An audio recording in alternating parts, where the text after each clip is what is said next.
This is Tim Bryce with my column titled, Breaking in New Shoes. I'm finding as we grow older, we gravitate to simple creature comforts. We're not easily impressed anymore as we have already experienced a lot and want to avoid anything that might complicate our lives. No, we don't want to do more maintenance, we want to do less. For example, I've been mowing lawns for 55 years now, which I really don't mind, but I balk at planting anything new requiring me to do any additional weeding or watering. I also know people who have removed their swimming pools as they no longer use them nor want to maintain them. The mantra is simplify, simplify. Along these lines, let's talk about shoes. When my father-in-law passed away years ago, he must have had over a dozen pair of white Keds loafers. You know the kind, simple to slip in and out of, no shoestrings to tie, and afforded comfort. I thought it odd that he had so many pairs of them in the closet, all white, some still in the box, but the family knew this had become a part of his retirement uniform and wanted to keep him happy. Last week I bought a new pair of dress shoes for myself. Men do not typically buy a lot of shoes, at least I don't, as I tend to take good care of them. My problem, though, is breaking them in.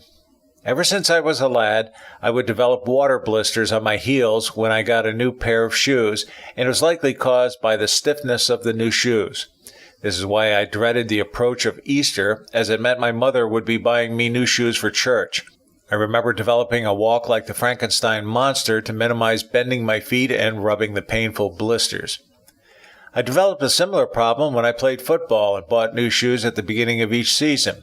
Again, painful blisters plagued me.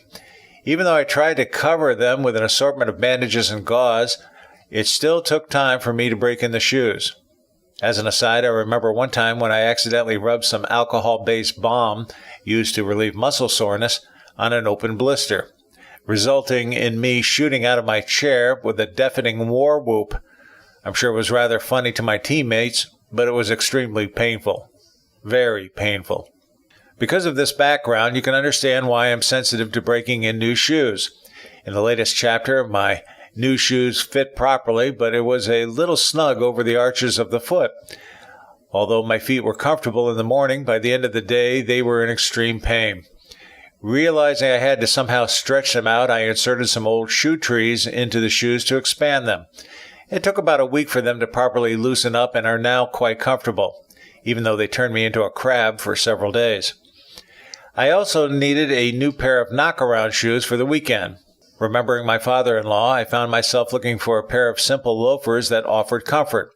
No, I didn't want to bother with the hassle of laces anymore. I just wanted something to easily slip in and out of and be comfortable in. To this end, I bought a pair of Skechers. Frankly, I had never heard of them before, but after trying on a pair, I was sold. I actually like them better than all my other shoes, both dress and casual, and I find myself wearing them more frequently as they offer the simple creature comforts I was looking for. My only concern is that years from now, my kids are going to find nothing but Skechers in my closet, with some still in the box. Just remember, simplify, simplify. Friends, keep the faith. This is Tim Bryce in Palm Harbor, Florida. Follow me on the internet at timbryce.com.